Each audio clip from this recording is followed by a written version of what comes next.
ஒரு ஊர்ல ஒரு துறவி இருந்தார், புத்த சமய துறவி. அந்த ஊர் மன்னன் அவரை பத்தி கேள்விப்பட்டிருக்கான். ஒரு நாள் புறப்பட்டு போனான், துறவியின் பாதங்களை தொட்டு வணங்கினான். அதுக்கப்புறம் சொன்னான், ஐயா, நான் உங்களை அரண்மனைக்கு அழைச்சிட்டு போறதுக்காக வந்திருக்கிறேன். இனிமே நீங்க இங்க எதுக்கு இருக்கணும் அப்படின்னானா. அவன் மனசுக்குள்ள என்ன நினைப்புன்னா, இவர் எங்க வர போறாரு, நான் ரொம்ப எளிமையானவன், எனக்கு எதுக்கு அரண்மனை வாசம்னு சொல்லிவிடுவார் அப்படின்னு நினைச்சிருக்கான். ஆனா அந்த துறவி என்ன பண்ணாரு தெரியுமா? அப்படியா, சரி போகலாம், வா, போய் உன் ரதத்தை கொண்டுட்டு வா, அரண்மனைக்கு போகும்பொழுது அதுக்கு தகுந்த மாதிரி ஆடம்பரமா போகணும் அப்படின்னு விட்டாரான். துறவி இப்படி சொன்னதும் அந்த மன்னனுக்கு மனசுக்குள்ள சந்தேகம் வந்துட்டுது. இவர் உண்மையிலேயே துறவி தானா, ஏமாத்து பேர் வழி மாதிரி தெரியுதே அப்படின்னு நினைச்சிருக்கான். இருந்தாலும் இனிமே என்ன பண்றது, சொல்லியாச்சு. ரதத்தை கொண்டுட்டு வந்தான். துறவி ஏறி உக்காந்தார். பக்கத்துல ராஜா. அவரு ரொம்ப உற்சாகமா வரார். இவன் ரொம்ப சோர்ந்து போய் வரான். துறவி மரத்தடியிலேயே வாழ்ந்து பழக்கப்பட்டவர், அரண்மனையில எளிமையா ஒரு இடத்துல உட்காந்துக்குவார் அப்படின்னு நினைச்சான். ஆனா அப்படி இல்ல. அரண்மனைக்கு வந்த உடனே அந்த துறவி அதை கொண்டுட்டு வா, இதை கொண்டுட்டு வான்னு சொல்லி உத்தரவு போட ஆரம்பிச்சுட்டார். அரண்மனையில இருந்தா அரசனை மாதிரி இருக்கணும் அப்படிங்கிறார். ராத்திரி பூரா சௌரியமா தூங்கினார். பகல்ல அரண்மனை தோட்டத்துல உலாவ வேண்டியது, நீச்சல் குளத்துல குளிக்க வேண்டியது, இப்படியே பொழுது போக்கிட்டு இருக்கிறார். அந்த அரண்மனையில துறவி மகிழ்ச்சியா இருக்கிறார். மன்னனால அப்படி இருக்க முடியல. அவருக்கு எந்த கவலையும் இல்ல, இவனுக்கு அரசாங்க கவலைகள். துறவி அப்படி இருக்கிறத இவனால தாங்கிக்க முடியல. ஒரு நாள் அவர்கிட்டே போய், நான் உங்ககிட்ட கொஞ்சம் பேசணும் நானா. துறவி பார்த்தார். நான் இந்த அரண்மனைக்கு வரும்பொழுதே நீ என்னமோ என்கிட்ட கேட்கணும்னு நினைச்ச, ஏன் கால தாமதம், நீ அனாவசியமா உன்னையே தொந்தரவு பண்ணிட்டு இருக்கிற, நீ கவலையா இருக்கேங்கிறது எனக்கு புரியுது. நான் மரத்தடியில் இருந்தப்ப கூட என்னை அடிக்கடி சந்திச்சுக்கிட்டு இருப்ப, ஏதாவது விளக்கம் கேட்கறது உண்டு. இங்க வந்த பிறகு என்னை சந்திக்கிறது கூட அபூர்வமா போயிட்டுது. நீ இப்போ என்ன கேட்க போறேங்கிறது எனக்கு தெரியும், இருந்தாலும் கேள் அப்படின்னாராம். வேற ஒண்ணும் இல்லைங்க, இப்போ உங்களுக்கும் எனக்கு என்ன வித்தியாசம், 2 பேரும் அரண்மனையில தான் இருக்கிறோம். நீங்க மகிழ்ச்சியா இருக்கிறீங்க, நான் அப்படி இருக்க முடியல. இவ்வளவுக்கும் நீங்க முன்னாடி இருந்தது மாதிரி இல்ல. தினமும் தங்க தேர் கேட்கறீங்க, உயர்தரமான ஆடைகள் அணியறீங்க, சுவையான சாப்பாடு. இப்படி இருக்கிறப்போ உங்களுக்கும் எனக்கு என்ன வித்தியாசம்? இதுதான் மன்னனுடைய கேள்வி.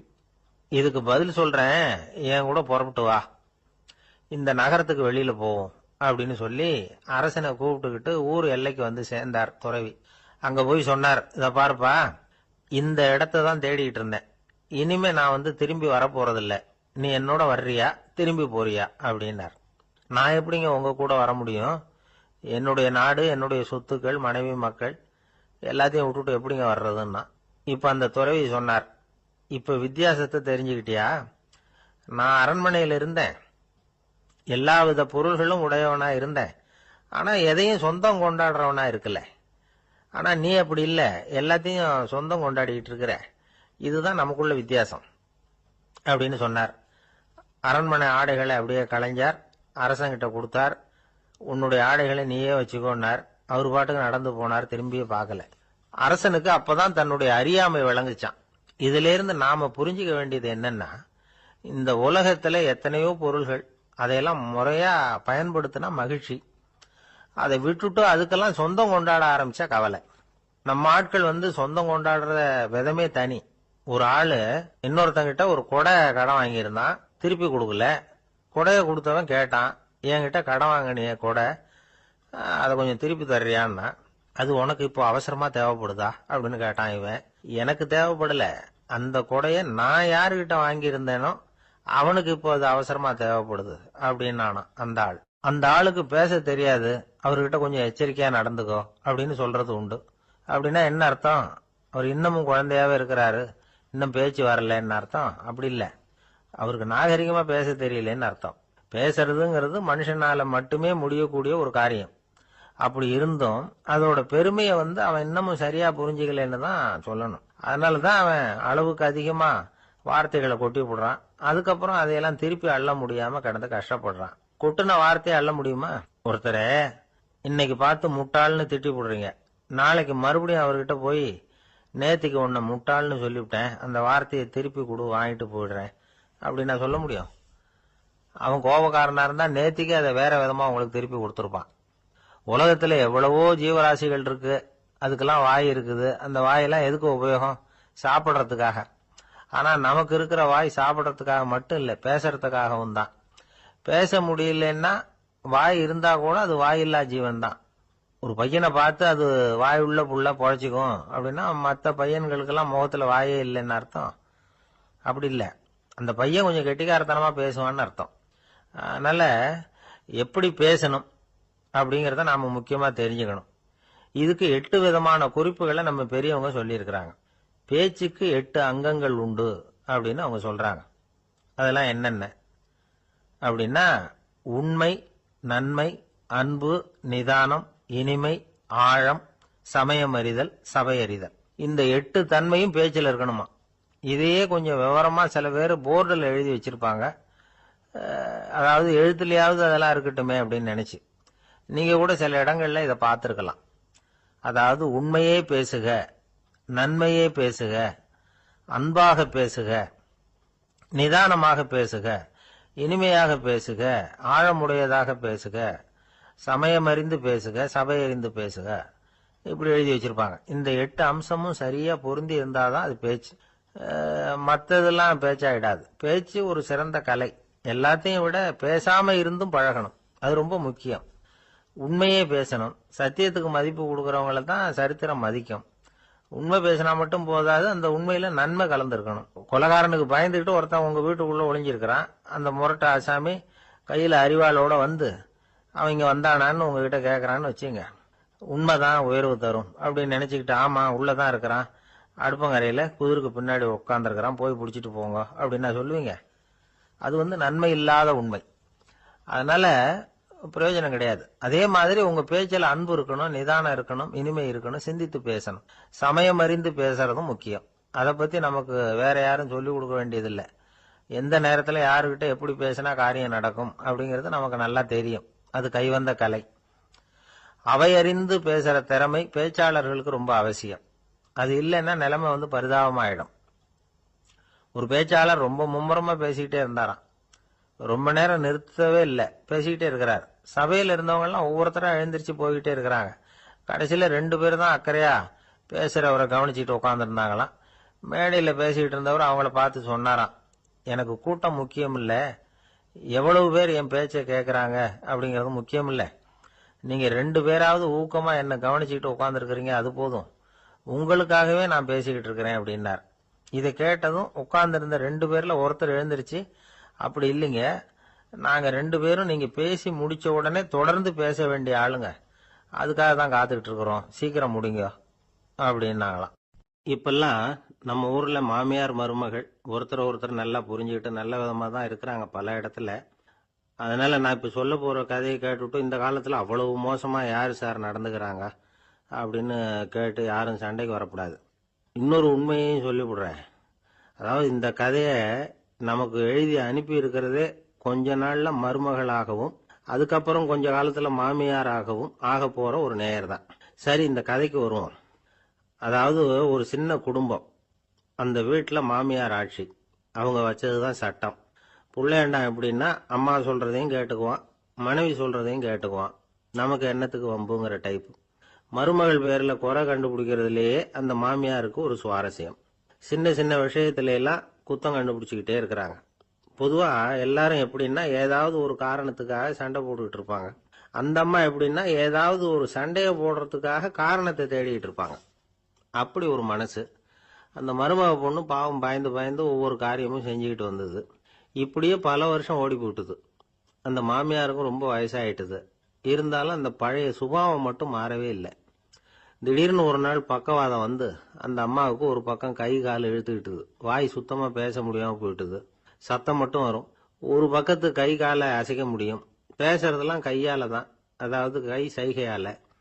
இப்படிப்பட்ட நிலைமையில கூட அந்த பொண்ணு தண்ணியோ பாலோ இவங்க எதிரில் கொண்டாந்து வச்சா அதை வேணும்னே தட்டி விட்டுட்டு ஒம்பு வளர்க்கறது. அதுக்கப்புறம் அந்த பொண்ணு தரையை சுத்தப்படுத்தும்ல, அதை பார்த்து ரசிக்கிறது. இருந்தாலும் அந்த பொண்ணு இதையெல்லாம் பெருசுப்படுத்தாம ரொம்ப பொறுமையா தான் இருந்தது. ஒரு நாள் வீட்டுல வச்சிருந்த பாலை பூனை குடிச்சிட்டு போயிட்டுது. வயசான காலத்துல இந்த அம்மா பால் இல்லாம கஷ்டப்படுவாங்களே அப்படின்னு நினைச்சு பக்கத்து வீட்டுல போய் கொஞ்சம் பால் வாங்கிட்டு வந்து காய்ச்சி மாமியார் முன்னாடி கொண்டாந்து வச்சுது அந்த பொண்ணு. வழக்கம் போல அந்த அம்மா பாலை தட்டி விட்டுட்டாங்க. இதை அந்த மருமக பொண்ணு கவனிச்சுட்டுது. இவ்வளவு நாள் பொறுமையா இருந்த இந்த மருமகளுக்கு இன்னைக்கு இதை பார்த்ததும் அசாத்திய கோபம் வந்துட்டுது.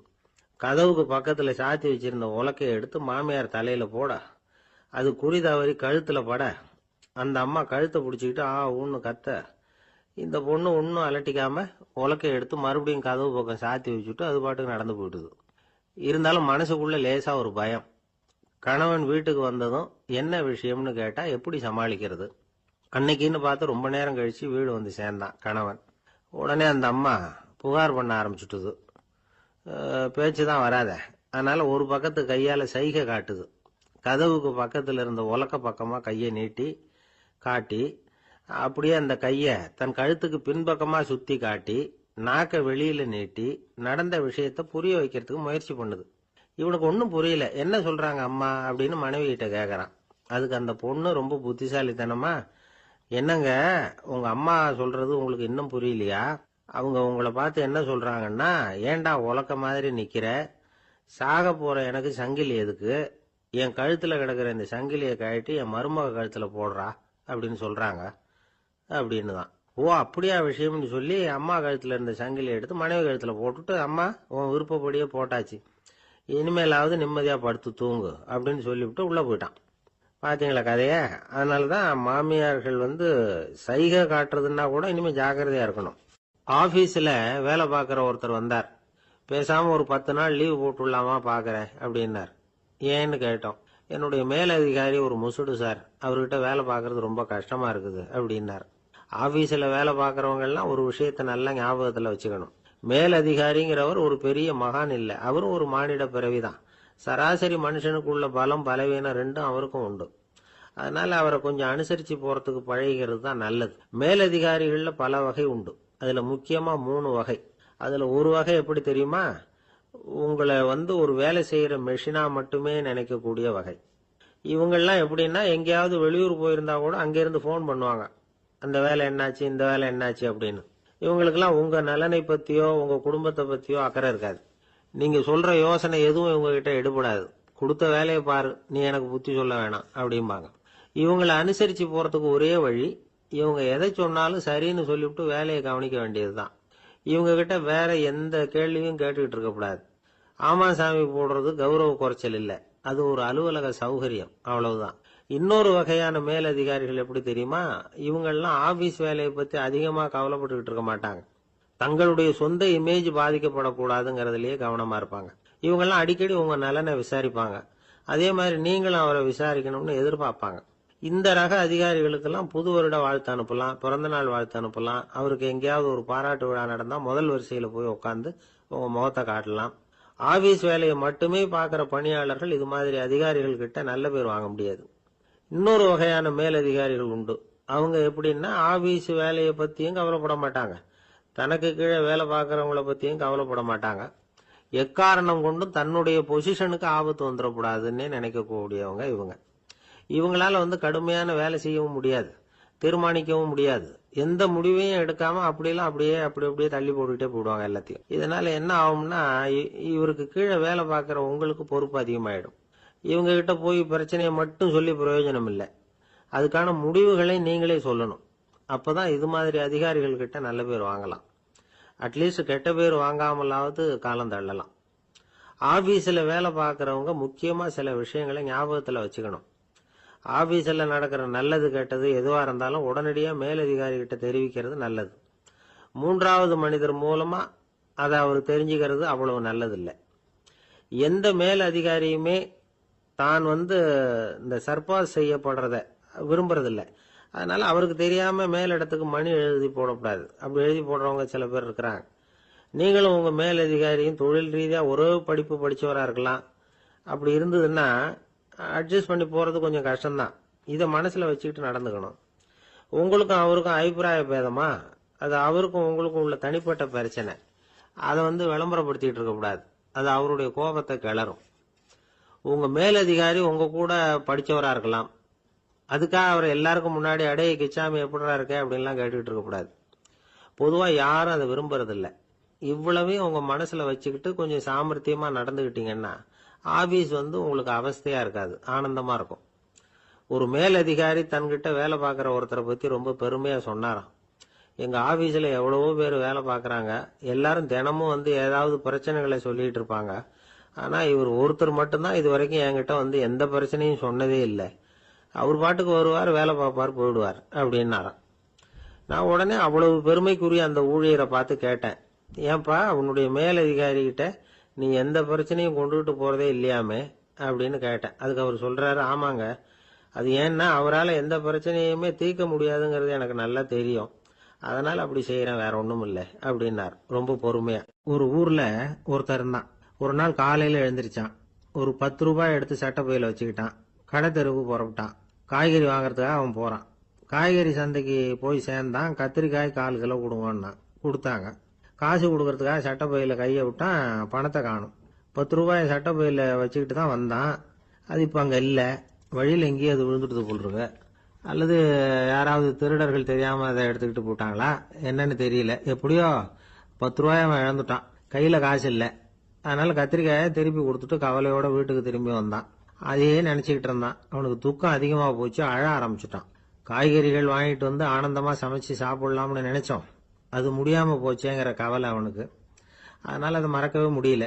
இது நடந்து கொஞ்ச நாள் ஆச்சு. அதே மனுஷன் இன்னொரு நாள் அதே மாதிரி புறப்பட்டான். பணத்தை எடுத்து பையில வச்சுக்கிட்டான். காய்கறி சண்டையை நோக்கி போய்கிட்டு இருக்கிறான். இப்போ வழியில ஒரு ஏழை பையனை பார்த்தான். தம்பி எங்க போற அப்படின்னு கேட்டான். ஐயா பள்ளிக்கூடத்துக்கு போயிட்டு இருக்கிறேன் அவன். சரி, அதுக்கே இவ்வளவு கவலையோட போயிட்டு இருக்கிற அப்படின்னு விசாரிச்சான் அவன். ஐயா நான் ரொம்ப ஏழை, வீட்டுல வசதி இல்லை, பரீட்சைக்கு பணம் கட்டணும், இன்னைக்கு கடைசி நாள், என்ன செய்யறதுன்னு தெரியலன்னா. இவன் பார்த்தான். தாங்கிட்ட இருக்கிற பணத்தை எடுத்து அந்த பையன்கிட்ட கொடுத்தான். இதை வச்சுக்கோ, உடனே பணத்தை கட்டு, நல்லா படி, பரீட்சை எழுது அப்படின்னு சொல்லிவிட்டு திரும்பி வந்துட்டான். வெறுங்கையோட திரும்பி வந்தும் வீட்டுல கேக்குறாங்க, எங்க காய்கறின்னு வழக்கம் போல கேட்டாங்க. இவன் நடந்ததை சொன்னான்.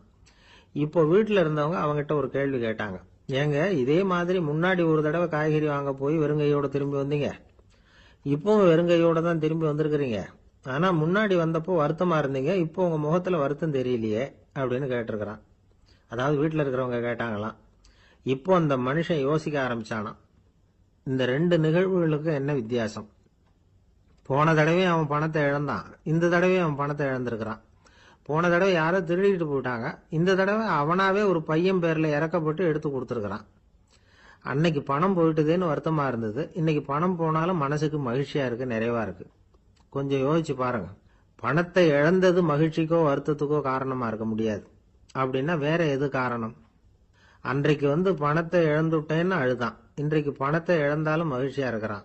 ஆகவே மகிழ்ச்சிக்கும் துக்கத்துக்கும் இழப்பு காரணம் அல்ல, இழப்பு பற்றிய நம்முடைய அறிவு தான் காரணம் அப்படிங்கிறது பெரியவர்களுடைய கருத்து.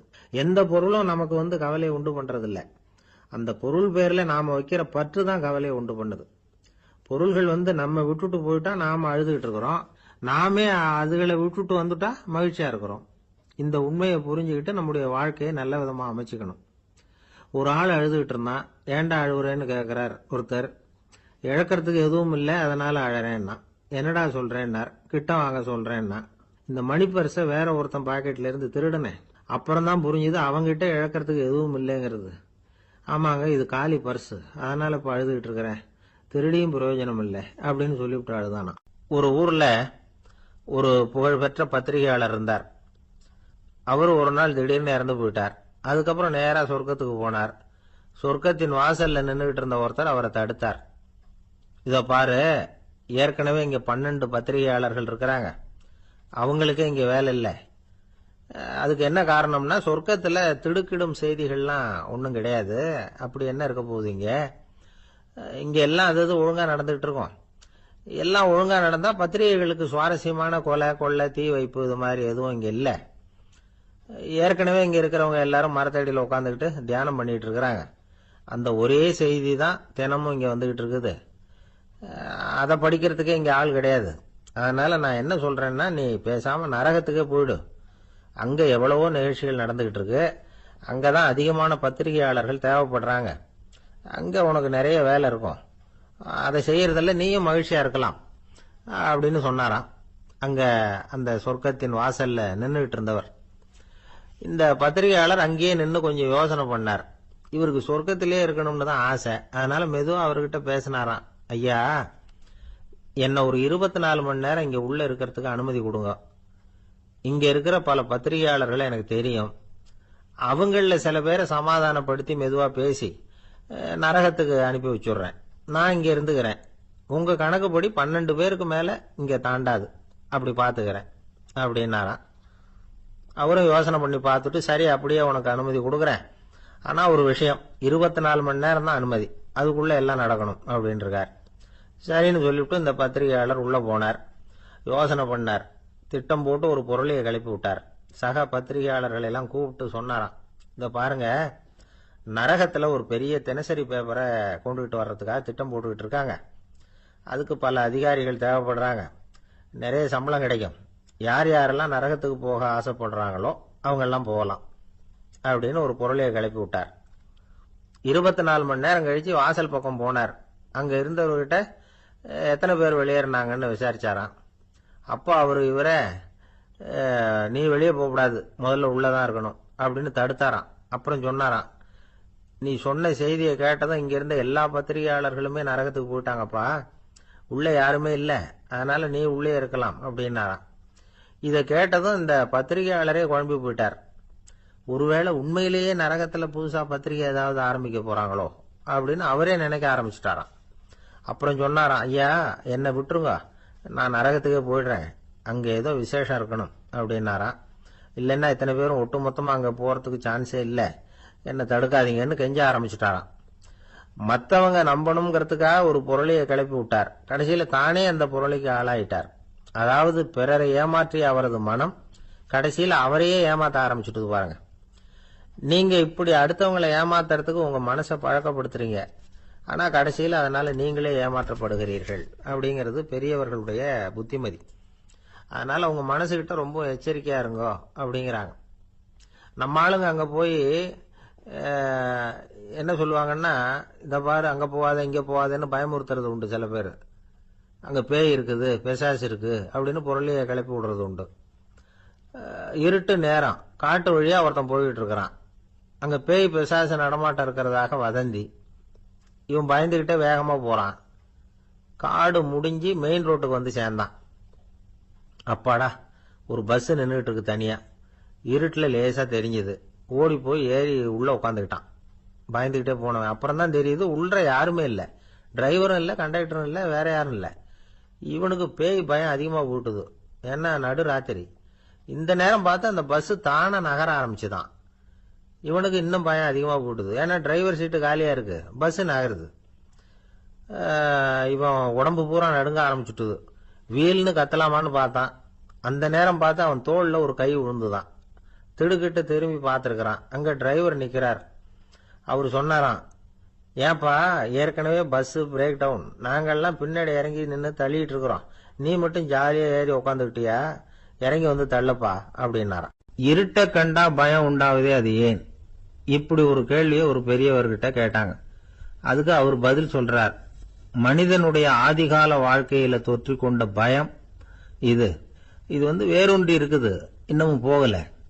50,000 வருஷங்களுக்கு முன்னாடி மனுஷன் குகைகள்ல வாழ்ந்தான். பகல்ல பயம் இருக்காது, ராத்திரியில மிருகங்கள் தாக்கும், கொல்லும், நிம்மதியா தூங்க கூட முடியாது. அதனால இந்த மனுஷனுக்கு இரவுன்னா மரணம், பயம் அப்படின்னு பழகி போச்சு. மனிதர்களுடைய எல்லா மனசையும் சேர்த்து மொத்தமா ஒரு மனசு உண்டு. மனிதர்களுடைய நினைவு இந்த மொத்த மனசுல பதிஞ்சிருக்கு, பரவுது. இந்த மொத்த மனசுல இருட்டு பற்றிய பயம் பதிந்து நீடிக்குது அப்படிங்கிறார் அவர். இந்த காலத்துல இரவை பகலாக்கிறதுக்கு எவ்வளவு விளக்குகள்லாம் வந்தாச்சு. ராத்திரியிலேயும் மிருகங்கள் தாக்குங்கிற நிலைமை இல்ல. பாதுகாப்பான வீடுகள், விலங்குகளும் விலகி போயிட்டு, விலங்குகள்லாம் விலகி போயிட்டு, வீடுகளும் பாதுகாப்பா இருக்குது. சரி, இருந்தாலும் அந்த பழங்கால பயம் இருட்டு பயம் இன்னமும் மனுஷனை விட்டு போகல.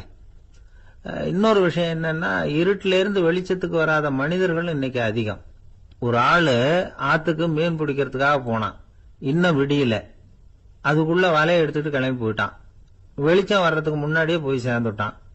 விடிகிற வரைக்கும் என்ன பண்றது, சும்மா கரையிலேயே உட்காந்து காலாட்டிட்டு இருக்கிறான். காலில் ஏதோ ஒரு சின்ன மூட்டை தட்டுப்பட்டது. இருட்டுல அது என்னன்னு சரியா தெரியல.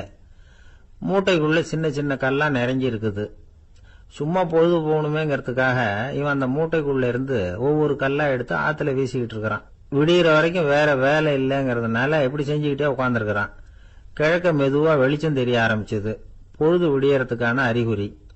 இதுக்குள்ள அந்த மூட்டையில இருந்த எல்லா கல்லையும் எடுத்து வீசி எறிஞ்சுட்டான். கடைசியா ஒரே ஒரு கல்லு மட்டும்தான் கையில பாக்கி இருந்தது.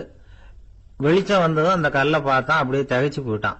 அடடா, இது வரைக்கும் தெரியாம தப்பு பண்ணிட்டோமே அப்படின்னு நினைச்சான். ஏன் தெரியுமா? அவன் கையில இருந்தது வெறும் கல் இல்ல, விலை வசந்த ரத்தன கல். அது இருட்டுல என்னன்னு புரியாததுனால மூட்டையில இருந்த எல்லா ரத்தன கல்லையும் ஆத்துல வீசி எறிஞ்சிருக்கிறான். இப்போ அவனுக்கு அழுகையே வந்துரும் போல இருந்தது.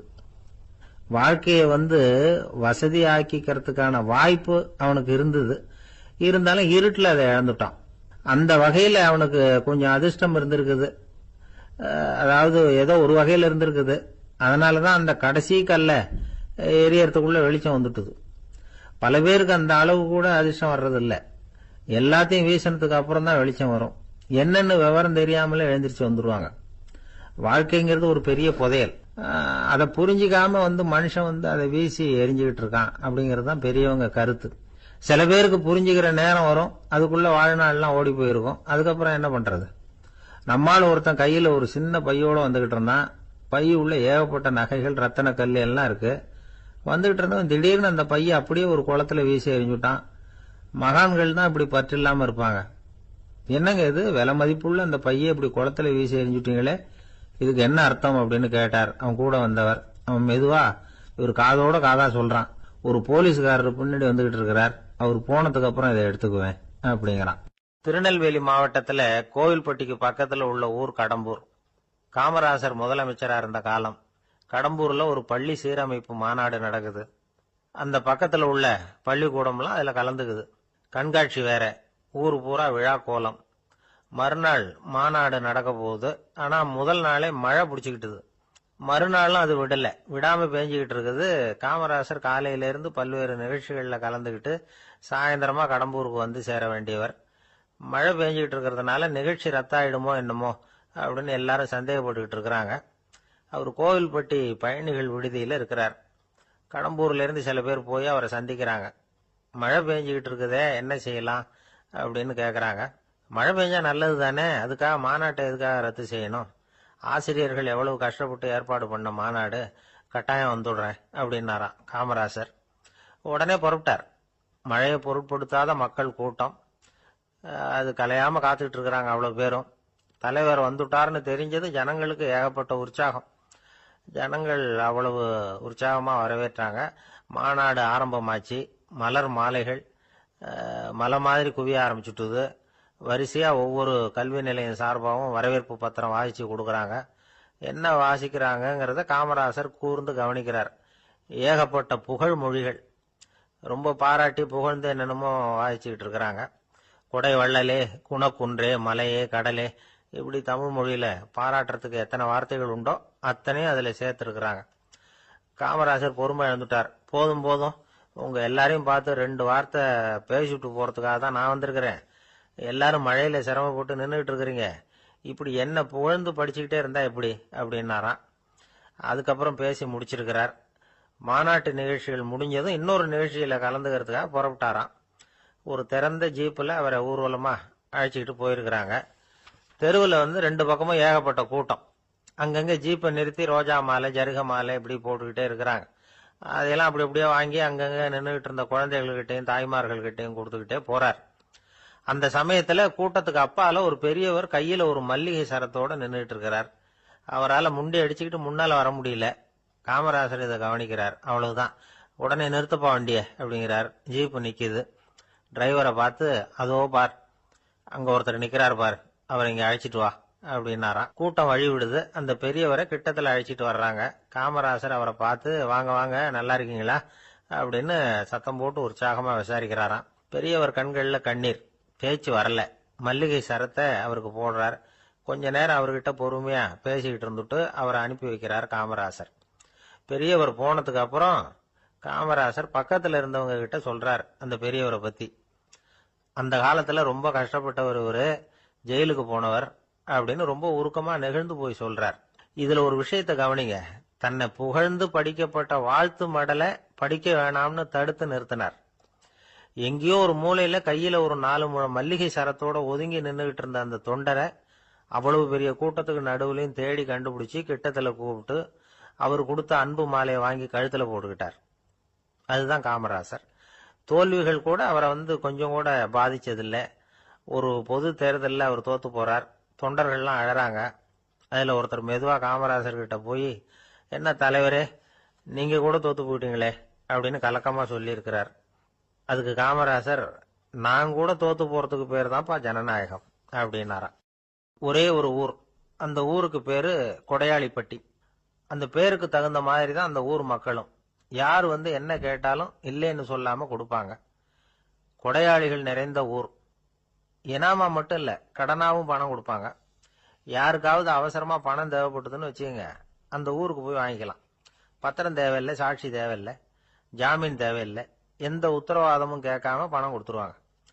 நம்மால் ஒருத்தனுக்கு பணம் தேவைப்பட்டது. சொந்த பந்தம்லாம் கேட்டு பார்த்தா யாரும் கொடுக்கற வழியா தெரியல.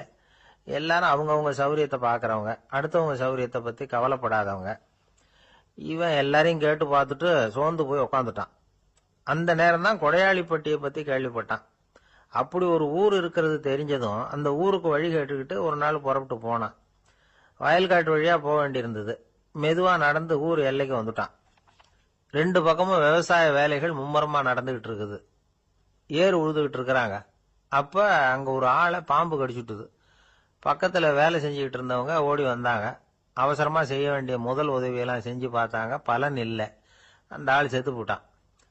அவன் செத்து விட்டான்னு தெரிஞ்சதும் அவனை தூக்கி வரப்பு மேல போட்டுட்டு எல்லாரும் அவங்கவுங்க வேலையை கவனிக்க ஆரம்பிச்சிட்டாங்க. அங்க ஒரு ஆளு இவனை பார்த்து சொன்னான், ஐயா, நீங்க போற வழியில இவன் சொந்தக்காரன், இவனுக்கு சோறு கொண்டுகிட்டு வருவான், இவன் இங்க செத்துட்டான்னு அவன்கிட்ட சொல்லிவிடுங்க அப்படின்னா. இவனுக்கு ரொம்ப ஆச்சரியம். என்னடா இது, பாம்பு கடிச்சுட்டுதுன்னதும் பதறி அடிச்சுக்கிட்டு ஓடி வந்தாங்க, செத்துட்டான்னதும் பேசாம தூக்கி போட்டுட்டு போயிட்டாங்க அப்படின்னு நினைச்சுக்கிட்டே நடந்து போறான். எதிரில் சோறு கொண்டுகிட்டு ஒரு ஆள் வந்தான். இவன் விவரத்தை சொன்னான். அங்க உங்க சொந்தக்காரன் பாம்பு கடிச்சு செத்து போட்டான் அப்படின்னா. அவன் கொஞ்ச நேரம் அமைதியா நின்னான். அதுக்கப்புறமா அங்கேயே வரப்புல உட்காந்து கொண்டுகிட்டு வந்த சோத்தை தானே சாப்பிட்டு முடிச்சான். பேசாம எழுந்திரிச்சு திரும்பி போயிட்டான். கொஞ்சம் கூட பதறல, அழல. இப்படியும் ஒரு ஊரா அப்படின்னு நினைச்சு ஆச்சரியப்பட்டுக்கிட்டே இவன் ஊருக்குள்ள போனான். ஒரு பெரிய மனுஷனை பார்த்து பணம் கேட்டான். அவரும் இவனோட பேரையும் ஊரையும் மட்டும் விசாரிச்சுக்கிட்டு தேவையான பணத்தை கொடுத்துட்டார். பணத்தை வாங்கிட்ட பிறகு தன்னுடைய மனசை அரிச்சுக்கிட்டு இருந்த அந்த விஷயத்தை பத்தி கேட்டான். ஐயா, வழியில ஒருத்தன் செத்துட்டான், அவனை அப்படியே தூக்கி வரப்புல போட்டுட்டு எல்லாரும் வயல்வெளி வேலைகளை பார்த்துக்கிட்டு இருக்கிறாங்களே அப்படின்னா. இதுக்கு அந்த பெரியவர் சொன்னார், ஆமா, அப்படித்தான் செய்வோம். வேலை முடிஞ்சு வீட்டுக்கு திரும்புறப்ப அவனை தூக்கிட்டு அடக்கம் பண்ணிடுவோம் அப்படின்னார். ரொம்ப ஆச்சரியமா இருக்கு அப்படின்னா.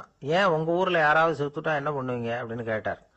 என்ன இப்படி கேக்குறீங்க, எங்க ஊர்ல எல்லாம் பணத்தை தூக்க விட மாட்டாங்க, ஒப்பாரி வைப்பாங்க, கட்டி புரண்டு அழுது புலம்பி தீத்துருவாங்க அப்படின்னா. இவன் பெரியவர் பார்த்தார். அவங்கிட்ட கொடுத்த பணத்தை லபக்குன்னு பறிச்சுக்கிட்டார். திருப்பி வாங்கிட்டார். இவன் பதறி போய் நிக்கிறான். அவரு சொன்னார், பணத்தையே விட மாட்டேன்னு கட்டுப்பிடிச்சு அழுதா நான் கொடுத்த பணத்தை மட்டும் எப்படி திருப்பி கொடுக்க போற, போயிட்டு வா அப்படின்னு விரட்டி விட்டாராம்.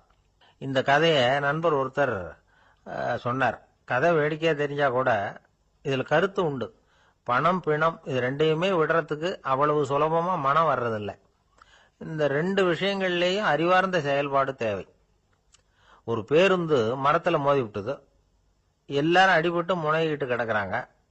டிரைவர், கண்டக்டர் இவங்களுக்கும் அடி.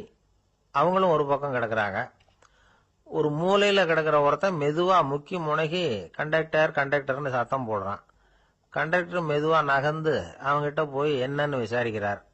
அவன் ரொம்ப சிரமப்பட்டு வாயை திறந்து ஒரு 15 காசு சில்லற பாக்கி அப்படின்னானா. ஒரு கடற்கரை ஓரம், அங்க ஒரு சின்ன கிராமம். அந்த கிராமத்துல ஒரு சின்ன பள்ளிக்கூடம். கடற்கரை ஓரத்துல உள்ள ஒரு விடுதியில ஓய்வுக்காக ஒருத்தர் தங்கி இருக்கிறார். பள்ளிக்கூடத்துல ஏதோ விழா நடக்கிறது மாதிரி தெரிஞ்சது. உடனே அவர் அந்த பக்கமா வந்தார். இங்க என்ன நடக்குதுன்னு விசாரிச்சார். பள்ளி ஆண்டு விழா நடக்குதுன்னாங்க. உடனே போனார். கண்காட்சி ஒன்று வச்சிருந்தாங்க. உள்ள போய் பார்த்தார். பள்ளிக்கூடத்தில் படிக்கிற மாணவர்களை சொந்தமா தயார் பண்ண பொருள்களை காட்சிக்கு வச்சிருக்கிறாங்க. அந்த ஊர் மக்கள்லாம் அதை கூட்டம் கூட்டமா போய் பார்த்துக்கிட்டு இருக்கிறாங்க. இவரும் ஆர்வமா அதையெல்லாம் பார்த்துக்கிட்டே போறார். ஒரு இடத்துல ஒரு சின்ன ரயில் செஞ்சு வச்சிருந்தாங்க. மாணவர்களே தயார் பண்ணது. மின்சாரத்தால் அது ஓடுறது மாதிரி பண்ணி வச்சிருந்தாங்க. அதுல ஒரு சின்ன பொத்தான் இருக்கும். அது அமுக்குனா ரயில் ஓடும், சுத்தி சுத்தி வரும். மாணவர்கள் எதிரில் நின்று அதுக்கு விளக்கம் கொடுத்துக்கிட்டு இருக்கிறாங்க. இவரு அதை கவனிச்சார். ரயில் ஓடுறத பார்த்தார். அங்க நின்றுகிட்டு இருந்த மாணவர்கள் கிட்ட விளையாட்டா கேட்டார், ஏன்பா இந்த ரயில் எதனால ஓடுது அப்படின்னு கேட்டார் இவரு. சக்தியினால ஓடுது அப்படின்னாங்க மாணவர்கள். அது என்ன சக்தின்னு கேட்டார். அதுக்கு பேரு மின்சாரம் அப்படின்னாங்க. சரி, நீங்க மின்சாரத்தை பார்த்துருக்கிறீங்களா அப்படின்னார். நாங்க பார்த்தது இல்லைங்க, ஆனா இதை செய்யறதுக்கு எங்களுக்கு உதவி பண்ண ஆசிரியர் ஒரு பட்டதாரி, ஒரு கால் அவர் பார்த்துருக்கலாம் அப்படின்னாங்க. அவர் எங்க இருக்காருன்னு கேட்டார். இதோ அழைச்சிட்டு வர்றோம்னு ஓடினாங்க. அவர் அழைச்சிட்டு வந்தாங்க. அவர்கிட்ட ஒரு பெரியவர் கேட்டார், மின்சாரத்தை நீங்க பார்த்துருக்கிறீங்களா அப்படின்னு. மின்சாரத்தை பார்க்கறதாவது நான் பார்த்ததே இல்லை. நான் பார்த்தது அது செயல்படுற விதத்தை தான். அது விளக்க எரிய வைக்குது, ரயில ஓட வைக்குது, இது மாதிரி எத்தனையோ எந்திரங்களை செயல்பட வைக்குது. ஆனா உண்மையிலேயே அது என்னன்னு எனக்கு தெரியாது. ஒருவேளை இந்த பள்ளிக்கூடத்து தலைமை ஆசிரியருக்கு தெரிஞ்சிருக்கலாம், ஏன்னா அவர் ஒரு மேல்நிலை பட்டதாரி அப்படின்னாராம் அவரு. சரின்னு போய் தலைமை ஆசிரியரை கூப்பிட்டுக்கிட்டு வந்தாங்க. அவர்கிட்டயும் இதே கேள்வி கேட்டாராம் அவரு. மன்னிக்கணும், இந்த கேள்வி இதுவரைக்கும் யாரும் என்கிட்ட கேட்டதில்ல. சக்தியை யாரும் பார்க்க முடியாது, ஆனா அது செயல்படும் விதத்தை தான் பார்க்க முடியும் அப்படின்னாராம் அவரு. இப்போ இதுவரைக்கும் கேட்டுக்கிட்டு இருந்த பெரியவர் சிரிச்சார். சிரிச்சுட்டு சொன்னாராம், சரி அதுக்காக ஒன்றும் கவலைப்படாதீங்க, என்னுடைய பெயர் தாமஸ் ஆல்வா எடிசன் அப்படின்னாராம். இதை கேட்டதும் அங்க இருந்தவங்களுக்கெல்லாம் அதிர்ச்சி, ஆச்சரியம். என்னது, நீங்க தானா எடிசன்? நீங்க எவ்வளவு மின்சார கருவிகளை உண்டாக்கி இருக்கிறீங்க, நீங்களா இந்த கேள்வியை கேட்டது அப்படின்னாங்களாம். ஆமா, நான் தான் கேட்கிறேன், ஏன்னா நானே மின்சாரத்தை பார்த்தது கிடையாது அப்படின்னாராம் அவரு. அன்புங்கிறது இப்படிப்பட்டதுதாங்கிறார் ஓஷோ. அன்புங்கிறது நம்ம உடற்கூறு அமைப்பில் இல்லை, அது நம்ம உடம்புல உள்ள சுத்த சக்தியின் வெளிப்பாடு. அதை உணரத்தான் முடியுமே தவிர பார்க்க முடியாது. அன்பே உன்னை நான் என் இருதயத்தில் வச்சிருக்கிறேன் அப்படின்னு எல்லாம் சொல்லுவான். இதெல்லாம் சும்மா. இது டாக்டர்கள் சொல்ற இருதயம் கிடையாது. அது ரத்தத்தை தள்ளுகிற ஒரு கருவி, அவ்வளவுதான். ஞானிகள் சொல்லுகிற இதயம் வேற, அது கண்ணுக்கு புலப்படாத ஒரு சக்தி. என்னுடைய இதயம் ரொம்ப விசாலமானது சார் அப்படின்னார் ஒருத்தர்.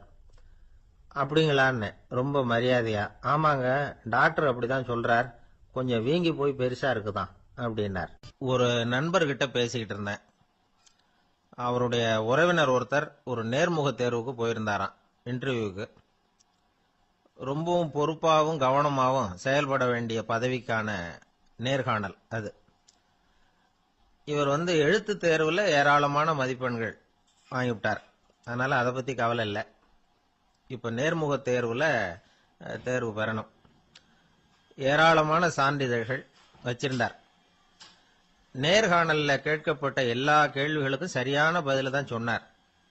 இருந்தாலும் பாருங்க, அந்த நேர்முக தேர்வுல அவர் தேர்ந்தெடுக்கப்படல. என்ன காரணம் அப்படின்னு பின்னாடி விசாரிச்ச போதான் விவரம் தெரிஞ்சுதான். அது என்ன ஆயிருக்குதுன்னா, அந்த நேர்காணலின் போது இவர் நடந்துகிட்ட முறையில சில தவறுகள் நடந்து போச்சான். முக்கியமா 2 தவறுகள். ஒண்ணு, அவங்க ஒரு கேள்வியை கேட்டு முடிக்கிறதுக்குள்ளேயே இவர் பதில் சொல்ல ஆரம்பிச்சுட்டாராம். ரெண்டாவது என்னன்னா, இவர் நாற்காலியில தாராளமா இயல்பா சாஞ்சி உட்காராம நாற்காலி முனையில உட்கார்ந்து இருந்தாராம். இந்த 2 விதமான செயல்பாடுகளும் இவர் அவசரப்படுறவர், பதற்றப்படுறவர் அப்படிங்கிறதுக்கான அடையாளங்கள். அதாவது கேள்வியை கேட்டு முடிக்கிறதுக்குள்ளேயே முந்திக்கிட்டு பதில் சொல்றது. ரெண்டாவது, நாற்காலியில இயல்பா தாராளமா உட்காராம நாற்காலி முனையில உட்கார்றது. பார்க்க போற வேலைக்கு அவசரம், பதற்றம் இது 2 இருக்கப்படாதான். அதனால மார்க் இருந்தும் சர்டிபிகேட் இருந்தும் அந்த வேலை வாய்ப்பு அவருக்கு கிடைக்கல. வேலை கொடுக்கறவங்க நம்ம கிட்ட இருந்து என்னதான் எதிர்பார்க்கறாங்க, இதை தெரிஞ்சு வச்சுக்கிறது நல்லது. முதல்ல, மற்றவர்களுடன் தொடர்பு கொள்ளும் திறமை, அதாவது எபிலிட்டி டு கம்யூனிகேட். நீங்க நினைக்கிறத அழகா தொகுத்து வகைப்படுத்தி சொல்ல தெரியுதான்னு பார்ப்பாங்க. உங்க திட்டங்களை அடுத்தவங்க ஏற்றுக்கொள்ளக்கூடிய விதத்துல வெளிப்படுத்துறதுக்கு உங்களால முடியுதான்னு பார்ப்பாங்க. இதுக்கு என்ன செய்யறது? குழப்பம் இல்லாம சிந்திக்கணும், குழப்பம் இல்லாம பேசணும். ரெண்டாவது விஷயம் என்னன்னா புத்திசாலித்தனம், அதாவது இன்டெலிஜென்ஸ். ஏத்துக்க போற வேலையை நல்ல விதமா செய்ய முடியுமா உங்களால, அதை எந்தெந்த வழியில செய்யலாம் அப்படிங்கறத உங்களால தீர்மானிக்க முடியுமா, அந்த வேலைக்கான புது புது யோசனைகளை உங்களால சொல்ல முடியுமா அப்படின்னு பார்ப்பாங்க. இது இன்டெலிஜென்ஸ். மூணாவது தன்னம்பிக்கை, அதாவது செல்ஃப் கான்பிடன்ஸ். உங்களுக்கு அது உண்டா அப்படிங்கறத கவனிப்பாங்க. எந்த சூழ்நிலையையும் சமாளிக்கணும், எப்படிப்பட்ட மனிதர்களையும் சமாளிக்கிற தைரியம் வேணும், அடுத்தவங்களை நமக்கு சாதகமா திருப்பக்கூடிய தன்னம்பிக்கை வேணும். நாலாவது பொறுப்புகளை முன்வந்து ஏற்றுக்கொள்ளுதல், வில்லிங்னஸ் டு அக்செப்ட் ரெஸ்பான்சிபிலிட்டி. பொறுப்புகள்ல இருந்து நழுவி போக ஆசைப்படாம செஞ்சு முடிக்கணும். அஞ்சாவது முன் வருதல், இனிஷியேட்டிவ்.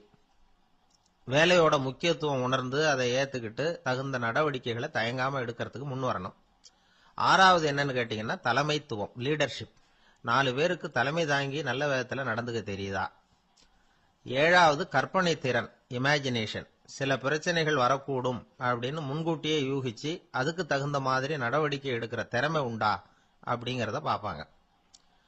எட்டாவது என்னன்னா வளைந்து கொடுத்தல், பிளெக்சிபிலிட்டி. சூழ்நிலைக்கு தகுந்த மாதிரி, மாற்றங்களுக்கு தகுந்த மாதிரி அனுசரிச்சு நடந்துக்கிறதுக்கு தெரியுதா உங்களுக்கு அப்படிங்கறத கவனிப்பாங்க. அடுத்தது திறமைகளை வெளிக்கொணரும் திறமை, இன்டர்பர்சனல் ஸ்கில்ஸ்.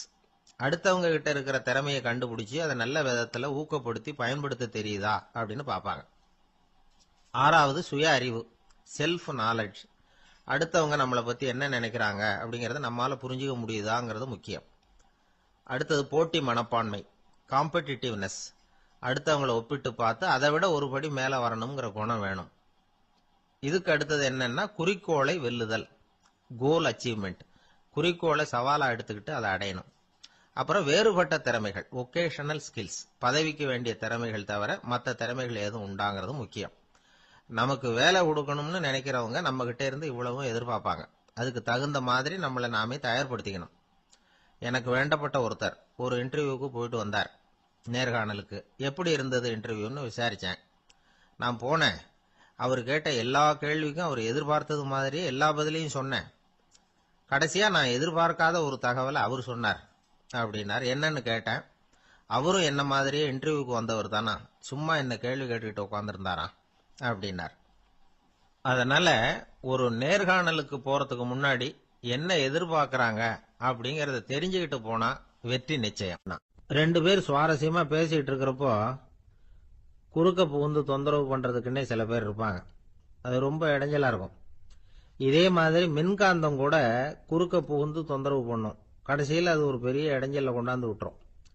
சில வீடுகளில் கேபிள் கனெக்ஷன் இல்லாம சில தனியார் டிவி காட்சிகள் தெரியும். அதுக்கு என்ன காரணம்னா இந்த மின்காந்த குறுக்கீடு தான் காரணம். இதைத்தான் சுருக்கமா இஎம்ஐ அப்படின்னு சொல்றாங்க. அதாவது எலக்ட்ரோ மேக்னெட்டிக் இன்டர்ஃபியரன்ஸ். இது ஏற்படக்கூடிய இடங்கள் எது எதுன்னு எடுத்துக்கிட்டா அது ஒரு பெரிய பட்டியலாவே போயிடும். இந்த இஎம்ஐ தொந்தரவு கேபிள் டிவியில மட்டும்தான் இல்லை, ராக்கெட் ஏவுதளத்தில் உள்ள ரேடார்கள், அங்க உள்ள சில சக்தி வாய்ந்த தொலைத்தொடர்பு சாதனங்கள், விமான தளங்கள்ல உள்ள ரேடார்கள், கப்பல் தளங்கள்ல பொருத்தப்பட்டிருக்கக்கூடிய சக்தி வாய்ந்த ஆண்டனாக்கள், இப்படி நிறைய சொல்லலாம். காவல் நிலையங்கள்ல பயன்படுத்தப்படுகிற வயர்லெஸ் தொடர்பு சாதனங்கள் கூட ஓரளவுக்கு இந்த மின்காந்த அலைகளை வெளியிடும். நம்ம வீட்டில் உட்காந்துக்கிட்டு ரேடியோ கேட்டுக்கிட்டு இருப்போம் அல்லது டிவி பார்த்துக்கிட்டு இருப்போம். அந்த சமயத்தில் பக்கத்து தெருவில் ஒரு மோட்டார் சைக்கிள் அல்லது காரு, குறிப்பாக பெட்ரோல் இன்ஜின், அது போறப்ப அதில் உள்ள மின்காந்த மின்கலத்தில் அதாவது மேக்னெட்டோ பேட்டரியில இருந்து வெளிப்படுகிற மின்காந்த அலை இங்க டிவியிலையும் ரேடியோவிலையும் கரகரப்பை உண்டு பண்ணும். சரி, இது பெருசா என்ன இடைஞ்சல உண்டு பண்ணிட போகுது அப்படின்னு நாம அலட்சியமா நினைக்கலாம். வயசானவங்களுக்கு மறதி நோயின்னு ஒன்று வரும்ல, அல்ஷமீர், அதாவது மூளையில உள்ள செல்கள் செயலிழந்து போயிடுறது. அது செய்ய வேண்டிய வேலையை மறந்துடும். மனைவியே எதிரில் நின்னா கூட உன்னை எங்கேயோ பார்த்தது மாதிரி தெரியுதே அப்படின்னு சொல்லிட்டு இருப்பாங்க. அப்படி ஒரு மறதி. இந்த விசித்திரமான நோய்க்கு இதுவரைக்கும் மருந்தே இல்லைன்னு வேற சொல்றாங்க. இந்த மைக்ரோ ஓவன் அப்படின்னு சொல்லக்கூடிய சமையல் அடுப்புகள் கூட மின்காந்த அலைகளை வெளியிடுது. சமயத்துல சில தொழிற்சாலைகள்ல கூட பெரிய விபத்துக்களை இந்த இஎம்ஐ உண்டு பண்ணிவிடும். இத பத்தி தீவிரமா சிந்திக்க ஆரம்பிச்சதே ஒரு விபத்துக்கு பிறகுதான். அமெரிக்காவுக்கும் வியட்நாமுக்கும் இடையில போர் நடந்ததே, அந்த சமயம் அமெரிக்காவுக்கு சொந்தமான விமானம் தாங்கி கப்பல் ஒண்ணு வியட்நாமை தாக்கறதுக்கு தயாரா ஏவுகணைகளோட கடல்ல நிறுத்தி வைக்கப்பட்டிருந்தது. தற்செயலா அந்த பகுதியில கப்பல் தொலைத்தொடர்பு பகுதிக்கு அருகில ஊடுருவிய இந்த சக்தி வாய்ந்த ரேடியோ அலைகள் ஏவுகணையில இருந்த மின்னணு சர்க்கியூட்டை பூர்த்தி செஞ்சு வச்சுட்டுது. அவ்வளவுதான், ஏவுகணை அங்கேயே வெடிச்சு சிதறி போச்சு. 130 பேர் அந்த இடத்திலேயே உடல் கருகி செத்து போட்டாங்க. ஏகப்பட்ட பொருள்கள் நாசம். இந்த விபத்துக்கான காரணம் என்னங்கிறத உடனடியா யாராலையும் கண்டுபிடிக்க முடியல. ரொம்பவும் கடுமையா முயற்சி பண்ணி கடைசியா கண்டுபிடிச்சாங்க, இது இந்த இஎம்ஐ வேலை தான் அப்படின்னு. மின்னணு தொலைபேசிகள் இருக்க, இதுல பேசும்பொழுது நம்ம காதை அதாவது செவியை ஊடுருவக்கூடிய மின்காந்த அலையானது மூளைக்கு போய் அங்க மூளை கட்டிகளை உருவாக்க ஊக்கம் கொடுக்குது அப்படின்னு வேற கண்டுபிடிச்சிருக்கிறாங்க. இந்த இஎம்ஐ ரொம்ப குறைஞ்ச மின்காந்த அழுத்தத்துல நமக்கு எந்த பாதிப்பையும் ஏற்படுத்துறதில்ல. மின்காந்த அலைகள் அழுத்தத்தோட இருக்கிற இடங்கள்ல ரொம்ப நேரம் இருந்தோம்னா நம்ம உடம்பின் வெப்பநிலை 2 டிகிரி செல்சியஸ் வரைக்கும் அதிகரிக்குதாம். அதனால வெப்பநிலையை சீராக்கிறதுக்கு இதய துடிப்பும் அதிகரிக்குது. இப்படிலாம் கண்டுபிடிச்சிருக்கிறாங்க. இப்பெல்லாம் இந்த மின்காந்த குறுக்கீடுகளை தடுக்கிறது எப்படி அப்படின்னு விஞ்ஞானிகள் யோசனை செய்ய ஆரம்பிச்சிருக்கிறாங்க. இந்த விஷயத்துல அலட்சியமா இருந்தோம்னா எதிர்காலத்துல நிறைய பேருக்கு இந்த ஞாபக மறதி நோய் வந்துடும். அப்புறம் அது ரொம்ப கஷ்டமா போயிடும். ஒரு குடும்ப தலைவர் தன் மனைவியை பார்த்து, யார் நீ, உன்னை எங்கேயோ பார்த்தது மாதிரி இருக்குதே அப்படின்னு சொல்லிட்டு இருந்தார். உடனடியாக அவரை போய் பார்த்தேன். வாங்க டாக்டர் கிட்ட போகலாம் அப்படின்னு. அவரு என்னை தனியா அழைச்சிட்டு போய் காதோட காதா மெதுவா சொல்றார், இத பார்ப்பா, என் கையில பணம் இல்லாத போகலாம், அப்படி மறதி நோய் வந்துட்டது மாதிரி நடிச்சுக்கிட்டு இருப்பேன், அவ்வளவுதான், அதை நீ கண்டுக்காத அப்படின்னார். அங்க ஒரு புதர் தெரியுது இல்லையா, இந்த புதருக்குள்ள ஒரு சிங்கம் இருக்கு. அந்த பக்கமா நான் போறப்போ வர்றப்போலாம் அது என்கிட்ட ஒம்பு வளர்க்குது, தகராறு செய்யுது, என் மேல பாயுது, என்னை தாக்குது, ஏன்னு தெரியல அப்படின்னுது. இதை கேட்டதும் அந்த குரங்கு சொல்லிச்சு, இனிமே கவலைப்படாத, இந்த தடவை நான் உன்னை காப்பாத்துறேன்னுது. அதுக்கப்புறம் ஒரு நாள் அந்த குரங்கும் கழுதியும் அந்த புதர் பக்கமா போய்கிட்டு இருந்தாங்க. எதிர்பார்த்தது மாதிரியே நடந்தது. இந்த சிங்கம் எதிரில் வந்தது, கழுதியை பார்த்தது, உடனே அது மேல பாய ஆரம்பிச்சுட்டுது. அவ்வளவுதான். உடனே இந்த குரங்கு என்ன பண்ணுச்சு தெரியுமா, கிடுகிடுன்னு ஒரு மரத்து மேல ஏறி உட்காந்துக்கிட்டது. அங்க உட்காந்துக்கிட்டு கீழே அந்த கழுதியும் சிங்கமும் போடுற சண்டையை வேடிக்கை பார்க்க ஆரம்பிச்சுட்டுது. கொஞ்ச நேரம் கழிச்சு அடிபட்ட காயத்தோட அந்த கழுதை மெதுவா நடந்து வந்தது. குரங்கும் மெல்ல மரத்தை விட்டு கீழே இறங்குச்சு. இப்ப கழுதை கேட்டுது, என்னை காப்பாத்துறேன்னு சொல்லிவிட்டு காலை வாரி விட்டுட்டியே, நீ பாட்டுக்கு மரத்து மேல ஏறி உட்காந்துக்கிட்டே, இது நியாயமானது. குரங்கு பரிதாபமா அதை பார்த்தது. நான் மரத்து மேல இருந்து நீங்க 2 பேரும் சண்டை போட்டதை பார்த்துக்கிட்டு தான் இருந்தேன். உன்னோட சத்தம் தான் அதிகமா இருந்தது, அது நீ சிரிக்கிற மாதிரி எனக்கு கேட்டுது, அதனால நீ தான் ஜெயிச்சுக்கிட்டு இருக்க போல இருக்கு அப்படின்னு நினைச்சுட்டேன்னு. இன்னைக்கு பல பேர் இப்படிதான் இருக்கிறாங்களாம்.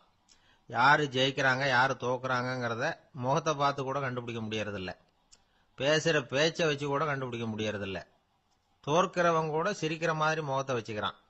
இன்றைய மனிதர்கள் கிட்ட ஏகப்பட்ட முரண்பாடுகள். பொய் முகங்களோட உலவுகிறவர்கள் தான் அதிகம். உண்மை முகம் எங்க இருக்கு அப்படிங்கறத புரிஞ்சுக்கிட்டு நண்பர்களை தேர்ந்தெடுக்கணும் அப்படிங்கிறது ஒரு முக்கியமான கருத்து. கடவுள் இந்த உலகத்தை படைச்சுட்டு அதுக்கப்புறமும் கொஞ்ச நாள் இங்கே தங்கி இருந்தாராம். அப்பதான் அவருக்கு ஒரு உண்மை புரிஞ்சுதான், இந்த உலகத்துல தங்கி இருக்கிறது எவ்வளவு இடைஞ்சல்னு. தினமும் மனிதர்கள் தேடி ஏதாவது புகார் சொல்லிக்கிட்டே இருந்தாங்களாம். எனக்கு அது வேணும் இது வேணும்னு கேட்டுக்கிட்டே இருந்தாங்களாம். சில பேர் வந்தாங்க, நாங்க விவசாயம் பண்றோம், தண்ணி இல்லாம பயிர் காயுது, எங்களுக்கு மழை வேணும் அப்படின்னாங்க. அவங்க போனதும் அதுக்கப்புறம் சில பேர் வந்தாங்க, நாங்க மண்பானை செய்யறவங்க, நிறைய பானை செஞ்சு வச்சிருக்கிறோம், மழை பெஞ்சா எல்லாம் கரைஞ்சி வீணா போயிடும், அதனால இன்னைக்கு மழை பெய்யக்கூடாதுன்னாங்க. கடவுள் பார்த்தார், அவருக்கு என்ன பண்றதுன்னே தெரியல, ஏகப்பட்ட குழப்பம், தலையை பிச்சுக்கலாம் போல இருந்தது, கிட்டத்தட்ட பைத்தியம் முடிக்கிற அளவுக்கு ஆயிட்டுது. எல்லாருடைய ஆசைகளையும் அவரால் நிறைவேற்ற முடியல, ஏன்னா ஒண்ணுக்கு ஒண்ணு முரண்பாடா இருந்தது. ஒரு நாள் தன்னுடைய அமைச்சரவையை கூட்டி ஆலோசனை கேட்டார், என்ன செய்யலாம்னு சொல்லுங்கன்னார். இது என்ன பிரமாதம், பேசாம இமயமலை அடிவாரத்துல போய் உட்காந்துங்க, யாரும் தொந்தரவு பண்ண மாட்டாங்கன்னாங்க. அங்கேயும் மனிதர்கள் வர ஆரம்பிச்சிருவாங்களேன்னார் கடவுள். சரி அப்படின்னா சந்திரன்ல போயிருந்துக்கலாமேன்னாங்க. அங்கேயும் மனுஷன் குடி வர போறான் அப்படின்னார் கடவுள். வெகு தூரத்துக்கு அப்பால் உள்ள நட்சத்திர மண்டலத்துக்கு போயிடலான்னாங்க. இதெல்லாம் நிரந்தர தீர்வாகாது, நிரந்தரமா இந்த மனிதனுடைய தொல்லையிலிருந்து நான் விடுபடணும், அதுக்கு ஏதாவது வழி சொல்லுங்கன்னார் கடவுள். ஒரு வயசான ஆள் வந்தார். கடவுளுக்கு காதோட காதா ஒரு வழியை சொன்னார். கடவுளுக்கு முகம் மலர்ந்தது. அதுதான் சரி, அப்படியே செஞ்சுடலான்னார். அந்த ஆள் சொன்ன ரகசியம் என்ன தெரியுமா? மனிதனால அடைய முடியாத ஒரு இடம் இருக்கு, அது வேற எங்கேயும் இல்ல, அவனுக்கு உள்ளே இருக்குது. அங்க போய் மறைஞ்சுங்க, அதுக்கப்புறம் மனிதர்களால உங்களுக்கு தொந்தரவு இருக்காதுன்னார். மனிதன் நினைக்காத இடம் அதுதான். அதாவது உள்ளுக்குள்ள இருக்கிற உண்மையை புரிஞ்சுக்காம வெளியில எங்கேயோ அது இருக்கிறதாக நினைச்சு வரட்டிக்கிட்டு அலையறான் மனுஷன். உள்ளே இருக்கிற உண்மை புரிஞ்சா நாம தன்னம்பிக்கையோட தலை நிமிர்ந்து வாழலாம். வேடிக்கையா ஒரு கதை சொல்லுவாங்க. இதை பாருங்க, நம்ம பையன் எங்க பணம் வச்சாலும் எடுத்து விடுறான், என்ன பண்றதுன்னாங்க அம்மா. அப்பா கொஞ்ச நேரம் யோசனை பண்ணார். அதுக்கப்புறம் சொன்னார், அவன் கண்ணுல படாத இடமா நம்ம வீட்டில் இருக்கிறது ஒரே இடம் தான், அங்க பணத்தை வை, திருட்டு போவாதுன்னார். அது எந்த இடம்னு கேட்டாங்க. அதுதான் அவன் பாட புஸ்தகம், அதுல வச்சிரு, அவன் தொடவே மாட்டான். பாட புத்தகத்தை தொடாம பரீட்சையில வெற்றி பெற முடியாது அப்படிங்கறத புரிஞ்சுக்கணும். உள்ளே இருக்கிற உண்மையை தொடாமல் வாழ்க்கையில வெற்றி பெற முடியாது. அதனால உண்மையை புரிஞ்சுகிட்டா வாழ்க்கையில வெற்றி நிச்சயம். இமயமலை அடிவாரத்துல ஒரு மடம், அங்க ஒரு சன்னியாசி இருந்தார். அவர்கிட்ட ஒருத்தர் வந்தார். சுவாமி, ஆசைய உதற நினைக்கிறேன், முடியல, ஊட்டிக்கிட்டே வருது அப்படின்னாராம். இப்படி உட்கார, ஒரு கதை சொல்றேன் அப்படின்னு சொல்லி அவர் சொல்ல ஆரம்பிச்சாராம். அவர் சொன்ன கதை என்னன்னா, ஒரு ஊர்ல ஒரு ஆள் இருந்தான். அவன் பேரு குப்புசாமி. அவன்கிட்ட எப்பவும் ஒரு பழைய தொப்பி இருக்கும், விடவே மாட்டான். அதனால அவனை எல்லாரும் தொப்பி சாமி அப்படின்னு தான் கூப்பிடுறது வழக்கம். ஒரு புது தொப்பி வாங்கிக்கப்படாதாப்பா அப்படின்னு நண்பர்கள்லாம் சொல்லி பார்த்தாங்க. பணத்துக்கு எங்க போவேன் அப்படின்னு விட்டானா. பணம் வச்சிருக்கான், செலவு பண்ண மனசு வரல, மகா கஞ்சன். பழைய பாட்டில்கள்லாம் வாங்கி வித்துக்கிட்டு இருந்தான். அப்படி ஒரு தடவை பழைய கண்ணாடி சாமான்களை ஏலத்தில் எடுத்தப்போ அதுல ஒரு அருமையான சென்ட் பாட்டில் கிடைச்சது. உடனே ஒரு ஐடியா பண்ணான். அந்த சென்ட்டை சின்ன சின்ன பாட்டில்கள்ல அடைச்சி ஜன்னல் ஓரமா அடுக்கி வச்சுட்டான். அதை வித்தா நிறைய பணம் கிடைக்குமே, அதனால. இதுக்கு இடையில ஒரு நாள் அவன் அப்படியே உட்காந்துருந்தான். அந்த நேரம் நண்பன் வந்தான். ஏண்டா, உன் பழைய தொப்பிய மாத்தப்படாதா, ஊர்ல எல்லாரும் கேலி பேசுறாங்களே உன்னை தொப்பி சாமின்னு அப்படின்னு சொல்லி கேட்டிருக்கான். இந்த சென்ட் பாட்டில் வித்ததும் பணம் வரும், அதுக்கப்புறம் பார்க்கலாம் அப்படின்னு நானா இவன். சரி வா, நீச்சல் குளத்துக்கு போயிட்டு வருவோம் அப்படின்னு கூப்பிட்டுருக்கான் நண்பன். 2 பேரும் போனாங்க. அதே நேரம் அந்த ஊர் நீதிபதியும் அங்க குளிக்க வந்தாராம். அவர்கிட்ட இருந்தது விலை வசந்த ஒரு புது தொப்பி. அதை அங்க இருந்த ஸ்டாண்ட்ல மாட்டிவிட்டு குளிக்க போனார். இதுக்கிடையில குப்புசாமி குளிச்சுட்டு வந்தான். அவனுடைய பழைய தொப்பியை காணல. அந்த புது தொப்பியை பார்த்தா இது நண்பனுடைய வேலை தான் அப்படிங்கறதாக புரிஞ்சுக்கிட்டு அதை எடுத்து மாட்டிட்டு வந்துட்டான். நீதிபதி குளிச்சுட்டு வந்து பாக்குறாரு, தொப்பியை காணும். போலீஸ்ல புகார் கொடுத்தார். அவங்க தேடினாங்க. ஒரு மூலையில பழைய தொப்பி கிடைச்சது. அடடா, இது நம்ம குப்புசாமியோட தொப்பி இல்லையா அப்படின்னு நானா ஒருத்தன். உடனே அவன் வீட்டுக்கு தேடிட்டு போயிருக்காங்க. அங்க போய் பார்த்தா புது தொப்பி அங்க இருக்குது. உடனே அவனுக்கு 1000 ரூபாய் அபராதம் போட்டாங்களாம். அவன் பணத்தை கட்டிவிட்டு ரொம்ப எரிச்சலோட வீட்டுக்கு வந்தான். பழைய தொப்பி கண்ணுல பட்டது. மறுபடியும், உன்னாலதானே எனக்கு 1000 ரூபாய் நஷ்டம் அப்படின்னு சொல்லி அதை எடுத்துக்கிட்டு அப்படி போயிருக்கான். அந்த ஊர் குளத்துல வீசி எரிஞ்சுட்டு வந்துட்டான். அது மீன் பிடிக்கிற ஒருத்தன் கையில சிக்கிச்சு. அவன் வர்ற வழியில அதை எடுத்து வேகமா வீசி எறிஞ்சான். அது நேரா குப்புசாமி வீட்டு ஜன்னல் வழியா உள்ள இந்த சென்ட் பாட்டில்கள் மேல விழுந்து எல்லாம் உடஞ்சி நொறுங்கி போச்சு. குப்புசாமி பார்த்தான். தோட்டத்துல ஆழமா ஒரு குழியை வெட்டினான். அந்த தொப்பியை போட்டான், மூடிவிட்டான். இதை அடுத்த வீட்டுக்காரன் பார்த்தான். ஏதோ புதையல் தான் வச்சிருக்கான் போல இருக்குன்னு நினைச்சான். போலீஸ்ல போய் புகார் கொடுத்துட்டான். மறுபடியும் போலீஸ் குழிய தோண்டினாங்க. பழைய தொப்பி மறுபடியும் வெளியில வந்தது. எல்லாரும் சிரிக்கிறாங்க. அன்னைக்கு ராத்திரியே அந்த தொப்பியை எடுத்துக்கிட்டு நேரா புறப்பட்டான். ஒரு கல்லுல அதை சேர்த்து கட்டி குடிநீர் தொட்டி இருக்கும்ல, அதுல போட்டுட்டு வந்துட்டான். இனிமே என்ன பண்ணும் பாப்போம்னு. ஒரு நாள் திடீர்னு குழாயெல்லாம் அடைப்பட்டு போச்சு. மாநகராட்சி அலுவலர்கள் என்னன்னு பார்த்தா அந்த பழைய தொப்பி குழாயை அடைச்சிக்கிட்டு இருக்குது. இது குப்புசாமியோட தொப்பிங்கிறது தான் எல்லாருக்கும் தெரியுமே. உடனே குடிநீரை பாழாக்கணத்துக்காக குப்புசாமிக்கு கோர்ட்டு 2500 ரூபாய் அபராதம் போட்டுட்டுது. அதையும் கட்டிவிட்டு வெளில வந்தான். கடைசியா முடிவு பண்ணான். ஒரு நெருப்பு குச்சியை கிழிச்சான். தொப்பியை கொளுத்தினான். எரிஞ்சது. எடுத்து வெளில எரிஞ்சான். கொஞ்ச நேரத்துல தீ அணைப்பு படம் வந்துட்டுது. ஆமா, இவன் எடுத்து எரிஞ்சது வெளியில விழுந்து வீட்டு கூரையே பத்திக்கிட்டு எரிய ஆரம்பிச்சுட்டுது. அவனோட பணத்தாசையும் அதோட சேர்ந்து எரிஞ்சு போச்சான். இப்படி ஒரு கதை. இந்த கதையை சொல்லி முடிச்சார் அந்த இமயமலை அடிவாரத்துல இருந்த சன்னியாசி. இப்ப அந்த குப்புசாமி எங்க இருக்கிறான்னு கேட்டார் எதிரில இருந்தவர். இதோ உன் எதிரிலே இருக்கிறான், நான் தான் அந்த குப்புசாமி அப்படின்னாராம் அந்த சன்னியாசி. அந்த குப்புசாமி கிட்ட இருந்தது மாதிரி ஒரு பழைய தொப்பி நம்ம ஒவ்வொருத்தர்கிட்டயும் உண்டு. அதை எப்படி தொலைக்கிறதுன்னு தெரியாம தடுமாறிக்கிட்டு இருக்கிறோம். அது என்ன தொப்பிங்கிறீங்களா? அதுதான் நம்மை சூழ்ந்திருக்கிற மாயை அப்படிங்கிறார் சுவாமி சின்மயானந்தர். மெய்ஞானம் கிடைக்கிறப்போ மாயை எரிஞ்சு போகும் அப்படிங்கிறது அவருடைய கருத்து. நம்மால் ஒருத்தர் வேகமா ஓடி வந்தார். காலில் மாட்டியிருந்த பழைய செருப்பு ரெண்டையும் ஆவேசமா தூக்கி ஒரு கிணத்துல போட்டுட்டு வெறுங்காலோட நடந்து வந்துகிட்டு இருக்கிறார். ஏன் அப்படி பண்ணீங்க அப்படின்னு கேட்டோம். அந்த செருப்புக்கு சொந்தக்காரன் வந்து பின்னாடி வந்துகிட்டு இருக்கிறான், அதனால அப்படி பண்ணேன் அப்படிங்கிறார் இவர். ஒரு ஆளு ராமகிருஷ்ணரை தேடி வந்தான். அவன் கையில 1000 பொற்காசுகள் வச்சிருந்தான். அதை அவர்கிட்ட கொடுத்து இதை ஏத்துக்கணும் அப்படின்னு ரொம்ப பணிவா கேட்டுக்கிட்டான். அவரு பார்த்தார், இது எனக்கு தேவையில்லை, ஆனாலும் உன்னுடைய மனசை புண்படுத்துறதுக்கு நான் விரும்பலை, அதனால நீ கொடுக்கறத வாங்கிக்கிறேன்னார். வாங்கிக்கிட்டார். அப்புறம் கேட்டார், இதை பாரு, இனிமே இதெல்லாம் என்னுடையது தானே அப்படின்னார். ஆமாம், அதையெல்லாம் நான் உங்களுக்கே கொடுத்துட்டேன். அவன், சரி, இப்போ நீ எனக்காக ஒரு காரியம் பண்ணணும்னார். என்ன செய்யணும்னு சொல்லுங்கன்னா, இந்த நாணயங்களையெல்லாம் எடுத்துக்கிட்டு போய் கங்கை நதியில் எரிஞ்சுட்டு வா அப்படின்னார். இவனுக்கு அதிர்ச்சியாக போச்சு. என்ன பண்ணுறது, இனிமேல் அது முடியாதுன்னு சொல்ல முடியாது. ஏன்னா அந்த நாணயங்களையெல்லாம் அவருக்கே கொடுத்துட்டான். இனிமேல் அதெல்லாம் இவனுடையது இல்லை. பேசாமல் அவ்வளவையும் அள்ளிக்கிட்டு ஆத்தங்கரைக்கு போனான். போனவன் ரொம்ப நேரம் திரும்பியே வரல. ராமகிருஷ்ணருக்கு சந்தேகம், என்ன ஆச்சு அந்த மனுஷனுக்கு, காசுகளோட அந்த கங்கையில் குதிச்சுட்டானா, போகும்பொழுதே ஒரு மாதிரியாக தான் போனான், போய் என்னன்னு பார்த்துட்டு வாங்க அப்படின்னார். அங்கே இருந்த ஒருத்தர் ஓடி போய் பார்த்தார். அவர் போய் பார்க்கும்பொழுது அவன் அங்கேயே இருந்தான். அதுக்கப்புறம் அவர் திரும்பி வந்தார். வந்து விவரத்தை சொன்னார். அதாவது அவன் கங்கை கரையில் உட்காந்துக்கிட்டு ஒவ்வொரு நாணயமா 1 2ன்னு எண்ணி எண்ணி வீசிக்கிட்டு இருக்கிறான். அவனை சுற்றி ஒரு கும்பல் நின்றுக்கிட்டு அவனை தடுத்துக்கிட்டு இருக்குது அப்படின்னு விவரத்தை சொன்னார் போயிட்டு வந்தவர். இதை கேட்டதும் ராமகிருஷ்ணரே புறப்பட்டு அங்கே போனாராம்.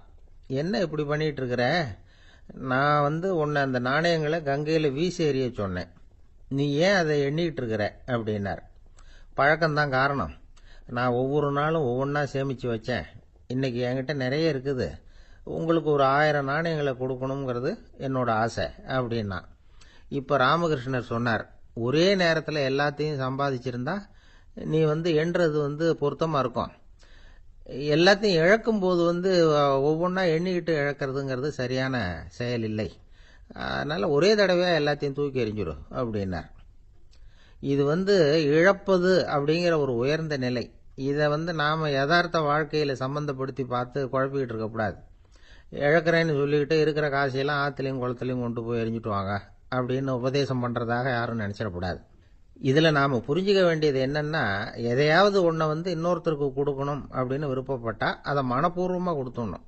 கொடுத்துட்டு அதையே நினச்சிக்கிட்டு இருக்கக்கூடாது. நம்மால் ஒருத்தர் ஒரு 100 ரூபாய் நோட்டை தன்னுடைய நண்பர் ஒருத்தர்கிட்ட கொடுத்து, இது உனக்கு தான் வச்சுக்கோ அப்படின்னார். அவர் பார்த்தார், இது இனிமேல் எனக்கு தானே சொந்தம் அப்படின்னார். ஆமான்னார் அவர். அப்படின்னா எனக்காக நீ ஒரு உதவி செய்யணும்னார். சொல்லுங்க செய்கிறேன்னார் அவர். இந்த 100 ரூபாய் நோட்டை தீ வச்சு கொளுத்தி விடுனார். இவர் அதிர்ச்சியாகி அவரை பார்த்தார். இப்போ அவர் சொன்னார், நீ எனக்கு அன்பாக கொடுத்தது இது, இந்த நோட்டு கள்ள நோட்டுங்கிறது எனக்கு முன்னாடியே தெரியும், சீக்கிரம் கொளுத்தி விடு, அதுதான் நம்ம 2 பேருக்குமே நல்லது அப்படின்னாராம் அவர். ஐயா, என்னுடைய நூல் வெளியீட்டு விழாவுக்கு அவசியம் நீங்கள் வரணும் அப்படின்னு கூப்பிட்டார் ஒருத்தர். எப்போ வரணும்னு கேட்டேன். அடுத்த வாரம்னார். சரி, புத்தகம் தயாராகிட்டுதா அப்படின்னு. நாளைக்கு தான் அச்சிக்க கொடுக்க போகிறேன்னார். என்னங்க இது, புத்தகம் அச்சிடுறதுக்கு முன்னாடியே அழைப்புதழை அச்சடிச்சு விட்டீங்களே அப்படின்னு கேட்டேன். அதனால் என்னங்க, அந்த காலம் மாதிரி அப்போல்லாம் அச்சுக்கலை எவ்வளவோ முன்னேறியாச்சுங்க. Linotype, monotype, phototype, laser, இப்படி என்னென்னமோ வந்தாச்சு. இன்னைக்கு கொடுத்தா நாளைக்கே புத்தகம் தயார் அப்படின்னார். இப்படி இந்த அளவுக்கு முன்னேறி இருக்கிற இந்த அச்சுக்கலை ஆரம்பத்தில் எப்படி இருந்தது தெரியுமா? அந்த காலத்தில் காகிதம்னா என்னன்னே தெரியாது. அப்படி ஒன்று கண்டுபிடிக்கப்படவே இல்லை. அப்போல்லாம் எதையாவது ஒன்று எழுதணும்னா அதுக்கு ஆட்டு தோலை தான் பயன்படுத்தி இருக்கிறாங்க. கண்ணுக்குட்டி தோல் கூட அதுக்கு உபயோகப்பட்டு தான். ஐரோப்பாவில் இருந்த பாதிரியார்கள் தோலில் எழுதப்பட்ட புத்தகத்தை தயாரிக்கிறதுல ரொம்ப கெட்டிக்காரங்களாம். எகிப்து, அப்புறம் மத்திய தரைக்கடல் ஓரத்தில் உள்ள நாடுகள், இங்கெல்லாம் தோல் தான் எழுது பொருளாக பயன்பட்டு வந்திருக்குது. ஆனால் நம்ம நாட்டில் ஓலைச்சுவடிகளை எழுத்துக்கு பயன்படுத்தி இருக்கிறாங்க. எழுதுறதுக்கு தோலை பயன்படுத்தினவங்க பிறகு பேப்பரைஸ் அப்படிங்கிற கோரை புல்லை அதுக்கு பயன்படுத்தினாங்களாம். இதெல்லாம் அப்படி கொஞ்சம் கொஞ்சமாக கண்டுபிடிச்சிட்டு வந்திருக்கிறாங்க. அந்த புல்லை கச்சிதமாக நறுக்க வேண்டியது, நல்லா பதப்படுத்த வேண்டியது, அதுக்கப்புறம் அதில் எழுத வேண்டியது, அவ்வளவுதான். பேப்பருங்கிற சொல்லே இந்த பேப்பைரஸ் அப்படிங்கிறதுலேருந்து வந்தது தான். அதுக்கப்புறம் தான் காகிதம் வந்தது. இதை முதல்ல சீன நாட்டில் தான் கண்டுபிடிச்சாங்க.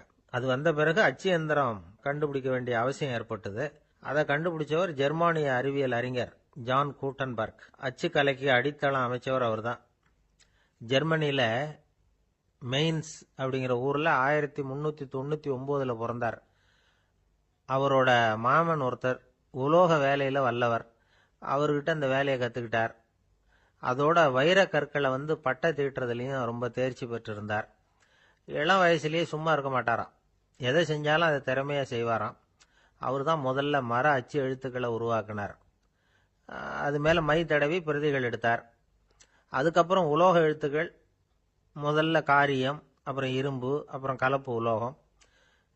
பிறகு அச்சடிக்கிறதுக்கு எந்திரம் ஒன்றையும் உருவாக்கினார். முதல்ல பைபிள் அச்சடிச்சார். 1468 அவர் இறந்து போனார். 16ஆம் நூற்றாண்டுல மேலை நாடுகள்ல இருந்து மர எழுத்துக்களை கொண்டுகிட்டு தமிழ்நாட்டில் கிறிஸ்துவ நூல்களை அச்சிட்டாங்க. அப்பெல்லாம் அச்சகங்கள் போதிய அளவுக்கு இங்க இல்லை. அதுக்கு என்ன காரணம்னா, இந்தியர்கள் அச்சகங்களை நடத்தக்கூடாது அப்படின்னு சட்டம். 1835 வரைக்கும் அந்த சட்டம் நடைமுறையில் இருந்தது. இந்த நிலைமையில அங்கேயும் இங்கேயுமா 1-2 அச்சகங்கள் ஆரம்பமாச்சு. 1713 தரங்கம்பாடியில லூத்தரன் மிஷன் அச்சகம், அதே ஆண்டுல சென்னையில SPCK அச்சகம். இது ரெண்டும் தான் இந்தியாவில் முதல்ல தொடங்கப்பட்ட அச்சகங்கள். ஆட்டுத்தோல்லையும் ஓலைச்சுவடியிலையும் எழுதப்பட்ட எழுத்துக்கள் இன்னைக்கு எங்கேயோ போயிடுது. ஆனா நம்ம ஊர்ல எழுத்தாளர்கள் நிலைமை தான் ஒன்னும் சொல்லிக்கிறது மாதிரி